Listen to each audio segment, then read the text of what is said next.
diante de Deus, o extraordinário acontece. João, capítulo 6. Se você for ler esse capítulo por inteiro, ele vai iniciar com Jesus se apresentando como o pão da vida. Acontece que a partir do versículo 60, mesmo ele se apresentando com esse pão, as pessoas começam a falar que a palavra que sai dele é muito dura. E Jesus, ele começa a desafiar um pouquinho mais essa perspectiva das pessoas. Palavra dura, vocês acham mesmo que o que eu estou falando é duro? Vocês acham mesmo que o fato de eu estar produzindo em vocês vida é dureza no meu coração? E por Jesus confrontá-los, muitos vão embora. O título desse tópico de João 6, 60 em diante é Muitos discípulos abandonam Jesus. E é relevante o finalzinho desse texto, porque Jesus vai olhar para os seus 12 e vai dizer assim: e vocês? Vocês vão querer ir embora também? E Pedro sai com uma frase que é muito conhecida, que é o tema dessa mensagem de agora. Para onde iremos nós? Se só tu tens as palavras de vida eterna. E como eu disse, esse é o tema. Para onde iremos nós? A gente está numa série falando sobre decisão e cada pergunta, ela exige de você uma resposta. E a resposta normalmente está envolvida com a decisão, certo?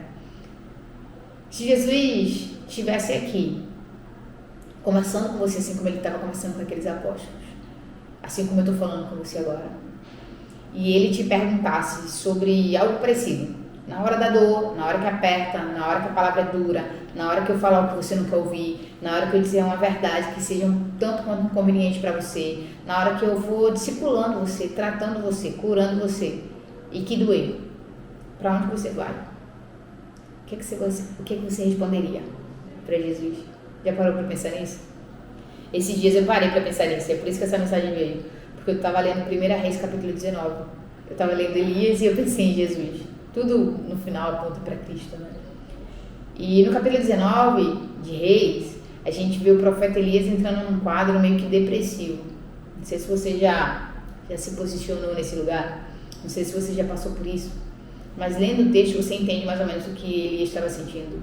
E eu vou destacar aqui alguns dos pontos. 1 Reis capítulo 19, versículo 1, Elias ele é ameaçado por Jezabel. E o que foi que ele fez? Ele deu uma palavra da parte de Deus: não chove mais até que eu diga que chova. Depois disso ele desafiou os profetas de Baal e de Acera. E ele matou esses profetas, venceu-os e matou-os. E ele praticamente estava extinguindo a idolatria de Israel. E daí Jezabel, com o seu espírito e autoridade lá, ela vai falar: vou matar você. E o que é que aconteceu com Elias eu não sei, mas eu sei que ele se sentiu abalado com essa voz. E daí vem o segundo ponto, ele vai para um lugar ficar só. Versículo 3 do mesmo capítulo. A Bíblia diz que ele tinha um garoto que acompanhava ele, mas quando ele recebe essa palavra, aquilo dói tanto que ele escolhe um lugar de solidão. O problema não era o garoto, o problema é que Elias não estava sabendo lidar com aquilo. E sabe quando você não está muito legal, que você fala assim: prefiro ficar sozinho? Elias estava nessa situação, prefiro ficar só. E ele deixa o garoto e vai para o deserto. E versículo 4, ele para nesse deserto. Ele se senta nesse deserto. E ele fala: eu preferia morrer. Mas entra uma parada-chave aí que vira tudo. Elias sim foi para o deserto. Elias sim escolheu ficar sozinho. Elias sim escolheu a morte. Mas nesse cenário inteiro, ele conversa com Deus. Ele ora. Nesse momento que ele fala assim: eu prefiro morrer, ele não está falando para um amigo, um colega, um conhecido, ou para alguém que passou na rua, que estava na fila do banco do lado dele. Pô, acho que estou querendo morrer. Não. Elias, ele estava falando com Deus. E eu acho essa palavra muito pertinente para os dias atuais, sabe? Porque a ansiedade, depressão, síndrome do pânico e afins são enfermidades que têm tomado conta, sabe?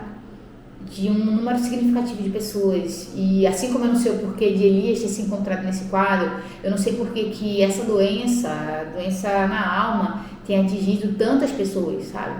E eu acho engraçado que quando alguém é cego, a gente pensa: vou orar para Deus curar. Quando alguém é paralítico, vou orar para Deus curar, porque Deus já curou no passado. Mas quando alguém tem uma questão emocional, a gente parece que esquece que sim, a gente pode colocar isso diante de Deus. E até mesmo quando a gente é a pessoa que está mal, a gente esquece que a gente pode colocar todo o nosso sentimento diante de Deus. E eu vou dizer uma coisa para você que talvez quebre um monte de paradigma que já aconteceu até agora. Deus não espera de você uma oração perfeita. Deus só espera que você entenda que Ele é o único lugar seguro na terra para você, no teu momento mais difícil. Isso não quer dizer que você não possa ir para o médico, não, mas pelo contrário, vá. Deus deu inteligência aos médicos para isso. Isso não quer dizer que você não possa ir num psicólogo, enfim, vá, busque ajuda, busque reforço, mas entenda que nenhuma dessas pessoas será suficiente se você não encontrar a sua suficiência em Deus. Ele vai ser a pessoa que mais vai te entender. Elias estava mal, Elias queria morrer, e Elias fala sobre isso com Deus. Tamanha era a intimidade que ele tinha. No seu momento de maior fraqueza, Elias desiste de tudo, mas não desiste de falar com Deus. Cara, eu não sei, de verdade, o que é que fizeram com você. Eu não sei o que é que você fez com você. Mas a gente está falando sobre decisão. Decida ir para um lugar onde há colo para você, onde há abrigo para você, onde há proteção para você. Decide estar mais perto do Senhor. Você pode falar tudo errado quando estiver diante dele. Tá tudo bem. Você pode achar o que não deveria achar, pensar o que não deveria pensar. Você pode até fugir muitas vezes. Mas não foge de Deus, não. Fala do teu jeito, errado mesmo. Não existe, gente. Cara, entende isso. Não existe oração perfeita, não existe frase perfeita. Deus, ele entende. Elias estava fraco, mas ele ainda tinha uma certeza no seu coração. Cara, Deus me ouve. E eu vou falar para ele sobre minha dor. Eu acho interessante a forma como Deus vai responder Elias. Deus deixa Elias descansar. Vai lá, 1 Reis 19. A Bíblia vai dizer que Deus traz comida para ele, água, ele come, bebe e dorme. Deus entende tanto o processo de Elias que ele não vem com uma palestrinha, sabe? Tipo, cara, você é profeta, levanta daí, vai, se mexe, que é isso, fraco, não, vai, eu sou a tua fortaleza, eu te dou força. Não. Deus não é um psicólogo. Esses dias eu vi um vídeo aí de uma pessoa, vou dizer assim, famosa, que está fazendo faculdade de Direito. Aí disse que depois de Direito ia querer fazer uma pós de Psicologia. Falou, que é isso? Tá fraco? Força, para com isso, deixa de choro, para de chorar. A pessoa representando, dizendo que ia ser uma psicóloga assim. Cara, Deus não é esse tipo. Deus não é esse tipo. Deus, ele entende a tua fraqueza, ele entende a tua dor. E o fato de você ir para os pés dele, falar sobre isso com ele, define tudo. Define tudo. Para onde você tem ido? E daí eu volto a falar sobre Jesus, sobre esse cara que Pedro fala assim, não tem outro lugar para ir. Você tem que ir para você, porque você é onde eu vou ter vida. Você é a vida. Por mais que esse processo com você, esse relacionamento com você mostre fraquezas que eu achava que eu nem tinha, mas você é minha força. Eu não tenho para onde ir. Em Mateus capítulo 11, versículo 28, o Senhor Jesus vai falar o seguinte, vinde a mim todos que estão cansados e oprimidos, e eu vos aliviarei. E daí, foca nisso. Não é um talvez, é uma certeza. Se você for até Ele, Ele tem alívio para todo e qualquer cansaço. Se você for até Ele, Ele tem alívio para toda e qualquer opressão. Se você for até Ele, Ele tem resposta. Se você for até Ele, Ele tem descanso. Se você for até Ele, Ele tem pão, Ele tem água. Se você for até Ele, Ele tem a força que você precisa, Ele tem graça, Ele tem misericórdia. Se você for até Ele, o problema é que a gente está confundindo Ele com um monte de coisa. A gente está confundindo Ele com pessoas e a gente vai para um amigo, a gente acha que o amigo vai dar resposta e daí o amigo não dá e a gente fala, poxa, ele era um homem de Deus, eu achava que ele ia falar alguma coisa. Mas é porque você está indo com a expectativa na pessoa e não em Deus. Foca em Deus. Às vezes a gente vai na igreja e espera, não, eu vou nesse culto, é o último culto, quero ver se Deus fala alguma coisa. E às vezes ele não fala, mas não é porque ele não quer falar, é porque você está focando na coisa errada, você está focando numa estrutura, você está focando em pessoas, quando na realidade o descanso só existe nele. Vinde a mim, Deus, Jesus falando, vinde a mim, fala comigo.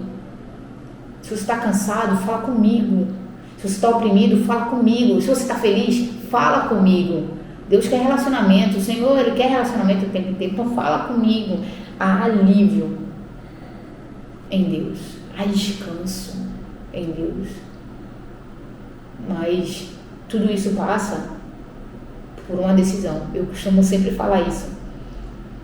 Tem um jovem que, lembrei dessa história agora, que se converteu lá na nossa comunidade, que eu não me toquei que eu estava fazendo isso, mas eu estava. Uma irmã da intercessão falou, eu só vi a senhora aqui, ó, aquecendo as mãos, eu aqui, ó, e eu de longe orando por ele, na hora do apelo, eu aqui orando. Falei, esse menino tem que se converter. Ele estava saindo de um quadro de depressão e tal. Eu falei, cara, hoje é o dia, eu aqui, ó, esquentando a mão. Eu sei por que eu estava fazendo isso, eu só sei que eu estava aqui, ó, esquentando a mão. E enquanto isso, outros jovens estavam lá, dando uma palavra para ele, e eu aqui orando, Jesus vai. E minha mão não parava de aquecer, Jesus vai, toca no coração, o Espírito Santo convence, só o Senhor convence, só o Senhor convence. E as meninas que estavam lá falando com ele já tinham falado tudo que eu poderia falar. Mas eu senti o Espírito Santo se apoderando de mim de um jeito, eu fui até ele, parei ao lado dele, com a mão que estava quente aqui, de tanto que eu estava deslizando, eu toquei no peito dele, na verdade eu bati no peito do pobre coitado, eu bati aqui, ó. E eu só lembro que eu falava, eu repetia várias vezes essa mesma frase, você só tem que dar um passo, o primeiro passo é teu. Jesus não vai dar o teu passo, Jesus vai fazer tudo na tua vida, mas o primeiro passo é teu, você só tem que dar um passo. E ele estava assim do meu lado, eu bati aqui no peito dele, um passo, o primeiro passo é assim, um passo, e a minha mão quentinha aqui, ó, batendo no coração dele. Não foi minha mão quente, cara. A irmã falou, foi a mão aquecida, não foi óleo ungido, não foi nada, foi o Espírito Santo convencendo. Ele só precisava tomar uma decisão. Para onde você vai, meu filho? Você só tem que dar um passo na direção do caminho certo, o resto eu faço. Para onde você vai? Tá doendo? Para onde você vai? Dê um passo. Ah, tá apertado. Para onde você vai? Dê um passo. Qual é a decisão que você vai tomar? Dê um passo. Ficar parado também é uma decisão, mas não é a decisão que o Senhor quer para você. Dê um passo. Vá para o lugar onde há vida é eterna. Vá para a casa do pão.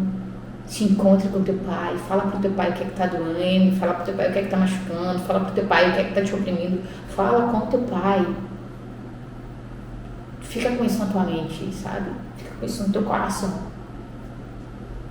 Você precisa saber para onde vai. Sabe quando você vai num lugar pela primeira vez? E daí você fica tipo meio que decorando o caminho, prestando atenção, para você não se perder na volta. Tem pessoas que estão assim com relação ao relacionamento com Deus, sabe? Meio perdidos, sem saber para onde ir, porque parece que está entrando pela primeira vez.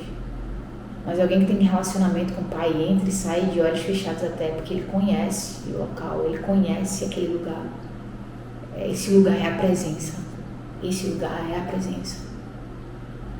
Quando o Senhor pergunta para Pedro, vocês, para onde é que vocês vão? Pedro já tinha se relacionado tanto que ele sabia, por mais duro que seja te servir, eu não tenho outro lugar para ir. Esse é meu lugar. Esse é meu lugar. Por mais difícil que seja, por mais apertado que seja, por mais duras que sejam as tuas palavras, por mais que elas me confrontem, não tenho outro lugar para ir. Ficar com o Senhor é o meu lugar. E daí, não confunda esse lugar com um templo.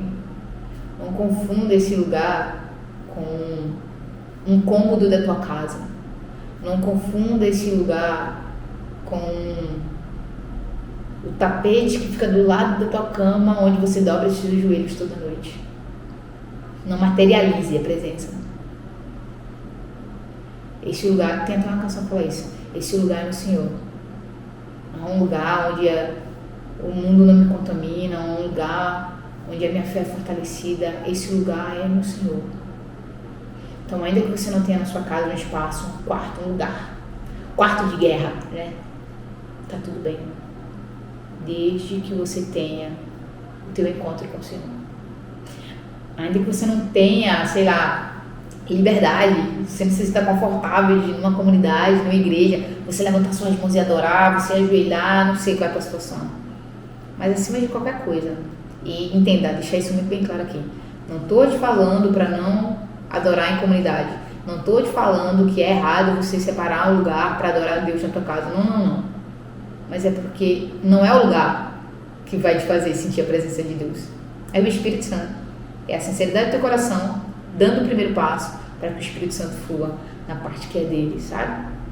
Então, se fosse questão de lugar, os discípulos jamais teriam saído da casa onde o Pentecoste veio em Atos 2. Porque eles iam acreditar que só dentro daquele lugar é que o Espírito Santo ia continuar vindo. Mas depois que o Pentecoste vem, eles saem daquele lugar e o que aconteceu dentro de casa ele leva para a rua. Então não é o lugar, esse lugar é a presença, sabe? Esse lugar é a presença. E daí eu vou encerrar esse vídeo voltando a perguntar, para que isso fique na tua mente, no teu coração, para você refletir. Para onde você tem ido quando você recebe a melhor notícia? Para onde você tem ido quando você recebe a pior notícia? Que no dia bom ou no dia mau, teu refúgio continue sendo a presença de Deus. Que Ele te abençoe, que Ele te guarde. Obrigada por ter ficado comigo até aqui. Que você continue sendo como Jesus. Fomos criados para isso. Pelo reino, vamos continuar aqui. Até mais.